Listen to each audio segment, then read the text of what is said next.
मंत्री हो, मुख्यमंत्री हो या हो प्रधानमंत्री, अगर जेल जाएंगे तो देना पड़ेगा इस्तीफा। सो हेलो फ्रेंड्स, रोशन आर्या चैनल पे आपका स्वागत है। हम बात करने वाले हैं आज लोकसभा में पेश हुए दो बिलों के बारे में। एक बिल पेश किया था अमित शाह जी ने, दूसरा बिल पेश किया है अश्विनी वैष्णव जी ने। दोनों बिलों के बारे में आपको जानकारी देंगे। पहला बिल है भ्रष्टाचार के खिलाफ और दूसरा बिल है गेमिंग्स के खिलाफ। तो दोनों ही बिल काफ़ी ही महत्वपूर्ण है। आप लोग बिल्कुल वीडियो अंत तक जुड़े रहिएगा, वीडियो पूरा देखिएगा। वीडियो अच्छा लगे तो लाइक कीजिएगा, चैनल को सब्सक्राइब और शेयर जरूर करिएगा। पहला बिल है लोकसभा में पेश हुआ है भ्रष्टाचार के खिलाफ, यानी अब जो भी नेता भ्रष्टाचार के केस में अगर जेल जाते हैं जिसमें सज़ा का प्रावधान 5 साल से ज़्यादा होगा तो उन्हें इस्तीफा देना पड़ेगा। सिर्फ भ्रष्टाचार के खिलाफ नहीं, अगर वो किसी भी केस में जेल जाते हैं जिसमें सज़ा 5 साल से ज़्यादा हो सकती है, ऐसे केस में वो उन्हें इस्तीफा 30 दिन के अंदर देना पड़ेगा। अगर वो इस्तीफा नहीं देते हैं तो भी 30 दिनों बाद उनका मान्यता रद्द हो जाएगी, चाहे वो नेता कोई सा भी मंत्री हो, मुख्यमंत्री हो या खुद प्रधानमंत्री ही क्यों ना हो। अगर ऐसा कोई सज़ा होता है जिसमें 5 साल से ज़्यादा उनको सज़ा होगी तो वो अपने आप ही उन्हें इस्तीफा देना ही पड़ेगा। पहले लोग जेल से सरकारें चला लेते थे या जेल से ही मंत्री बने रह जाते थे, मगर अब ऐसा नहीं होगा। अब ऐसा सरकार ने जो कानून लेके आया और बहुत अच्छा है, ऐसा होना भी चाहिए, जिसमें अगर कड़ी ऐसी कोई सज़ा हो जिससे 5 साल से ज़्यादा हो किसी नेता की, यानी जघन्य अपराध हो जिसमें उसे 5 साल से ज़्यादा की सज़ा होती है, तो ऐसे नेताओं को ज़्यादा दिनों तक पद पे बने रहने की, पद की गरिमा के खिलाफ माना जाता है। तो मोदी सरकार काफ़ी अच्छा बिल लेके आई है, लेकिन मैं और इसमें सुधार करना चाहूँगा कि जो 30 दिन का बात है वो इससे भी कम में होना चाहिए। गंभीर आरोप में तो 2 दिन के अंदर मतलब इस्तीफा देना ही देना चाहिए, लेकिन कई बार ऐसा देखा गया बड़े बड़े गंभीर अपराधों के बाद भी मंत्री, मुख्यमंत्री, बड़े बड़े रसूखदारों के खिलाफ में मतलब उनकी वजह से वो लोग मंत्री पद की वजह से काफ़ी सारी फैसिलिटीज़ ले लेते हैं जेलों के अंदर में। तो अब ऐसा नहीं होगा इससे। और देश में हमारे भ्रष्टाचार सभी को पता है किस चरम सीमा पर है। एक नीचे से लेके ऊपर तक, कहते हैं ना कि अगर कोई भी काम करवाने जाइएगा ना तो पता है क्या बोलेंगे, सर ऊपर तक खिलाना पड़ता है। मतलब कहने का मतलब है करप्शन हमारे देश में कूट कूट के भरा हुआ है। करप्शन के बारे में आज के टाइम पे कोई बात करना नहीं चाहता। ऐसा लगता है हमारे देश के लोग ना करप्शन के साथ जीना सीख गए हैं। और छोड़िए ना, दूसरों को छोड़िए, हमें भी कोई काम होता है तो हम भी कहते हैं यार कौन धक्के खाएगा, कौन कहीं जाएगा, चलो 500 रुपये देते हैं, अपना काम हो जाएगा।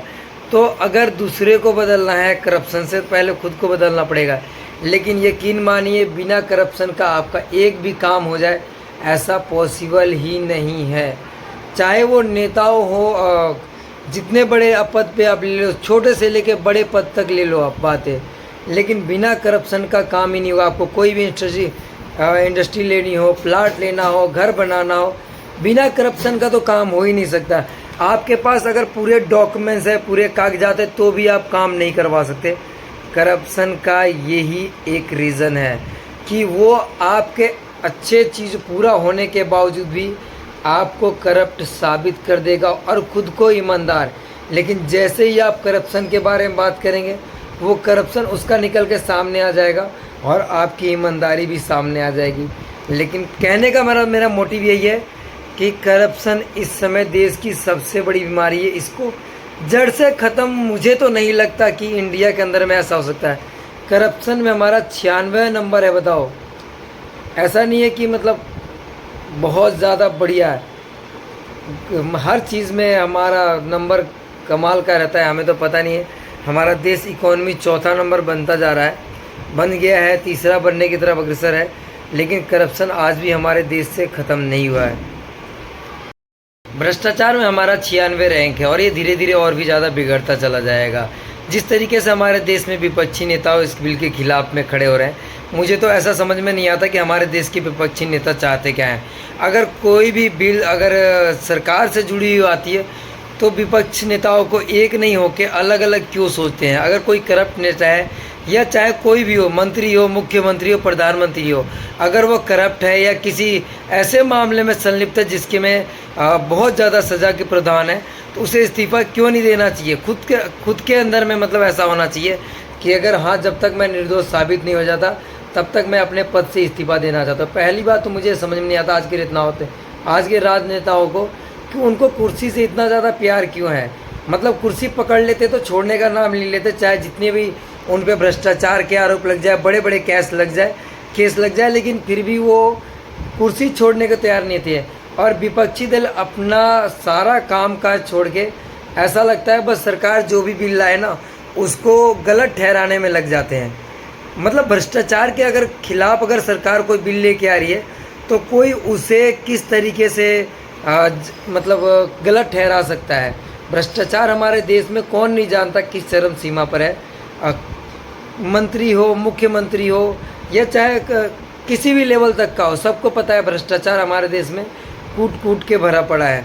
लेकिन फिर भी अगर कोई बिल लेके आ रही है सरकार तो उसे अपोजिशन जो मतलब सत्ता में है वो तो खैर उनको बिल लेके आ रही है, लेकिन जो अपोजिशन है वो कह रही है ये देश विरोधी है। ममता बनर्जी कह रही है काला दिन है। बहुत सारे ऐसे नेता हैं जो अलग अलग बयान दे रहे हैं, लेकिन उनको समझना पड़ेगा कि देश में भ्रष्टाचार एक बहुत ही बड़ी समस्या है। अगर इस पर सख्त कानून नहीं बनाए गए तो आने वाले समय में ये और भी गंभीर होते जाएंगे और कुछ समय में ऐसा होगा कुछ लोगों के हाथों में ही सारी सत्ता रह जाएगी। इससे बचने के लिए भ्रष्टाचार पे वार ज़रूरी है। दूसरा बिल लेके आई है मोदी सरकार गेमिंग, ऑनलाइन गेमिंग के खिलाफ। ऑनलाइन गेमिंग के खिलाफ में एक नया बिल पेश किया है हमारे अश्विनी वैष्णव जी हैं जो हमारे आईटी मंत्री भी हैं। इस बिल के पास होते ही अब ऑनलाइन गेमिंग्स बंद हो जाएंगी। जितने भी ऑनलाइन गेमिंग्स चल रही हैं ये सारे के सारे बंद नहीं होंगे। इसमें कई सारे अभी चलते रहेंगे, लेकिन जिसमें स्केल वगैरह होगा, जिसे चेस वगैरह हो गया, ये चलते रहेंगे। लेकिन जिसमें आपको बड़े बड़े लालच दे के, बड़े बड़े प्रचार दे के ऑनलाइन गेमिंग खेलने की तरफ में आपको प्रोत्साहित किया जाता है कि इसने 1 रुपये लगाया, 20 रुपये लगाया, इससे 1 करोड़ रुपये जीत गया।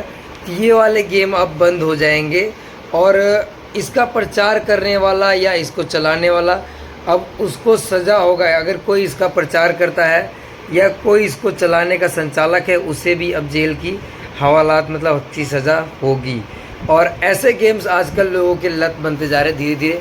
ऐसे गेम्स जो हमारे बच्चों को, हमारे भविष्य को ख़राब कर रहे हैं। लोग कई सारे ऐसे बच्चे हैं जिसमें ऑनलाइन गेमिंग की वजह से अपने घर से चोरी करते हैं। कई बच्चे सुसाइड कर लेते हैं, कई बच्चों पे इसका नकारात्मक प्रभाव पड़ता है, बच्चे चिड़चिड़े हो जाते हैं गेमिंग की वजह से। मैं सभी से निवेदन करूँगा कि आप लोग अपने बच्चों को जितना ज़्यादा हो सके, मैं ये नहीं कहता कि बिल्कुल बंद कर सकते हैं या बिल्कुल बच्चों को रोक सकते हैं, लेकिन कम करवा सकते हैं, ये मेरा मानना है। तो आप लोग अपने बच्चों को गेम्स से दूर रखिए, जितना ज़्यादा हो सके अपने पास रखिए। गेम्स वगैरह क्या है कि आजकल बच्चों के दिलो दिमाग पे हावी होते जा रहे हैं। इसमें कई सुसाइड के मामले देखने को मिल गए हैं। कई सारे बच्चों घर से चोरियां करके गेम्स में पैसा लगाते हैं।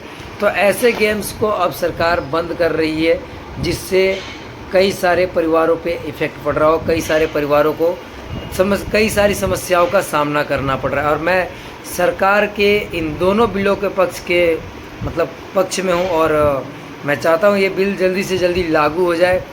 विपक्ष का काम है अच्छे बिल जो आए देश में, देश के हित में जो भी बिल हो उसे जल्दी से जल्दी पास करा के सपोर्ट करके आगे भेजे। तो हमारे विपक्षी दल इस पे भी हंगामा करते कि चर्चा नहीं किया।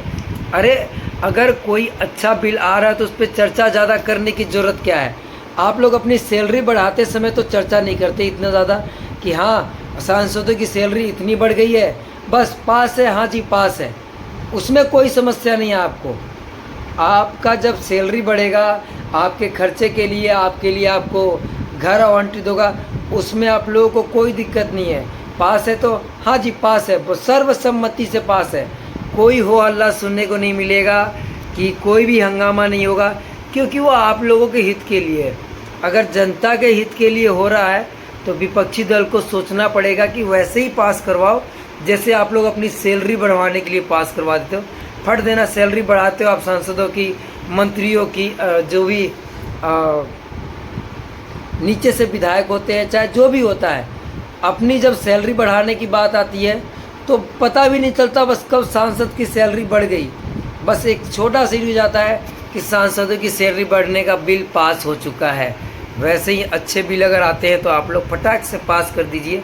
आसान भाषा में कहा जाए तो अपना काम जो है वो फटाक से हो जाना चाहिए और दूसरा काम लटकाए रखना ये अच्छी बात नहीं। कहना वो कुछ और चाहता था, लोग समझ गए होंगे।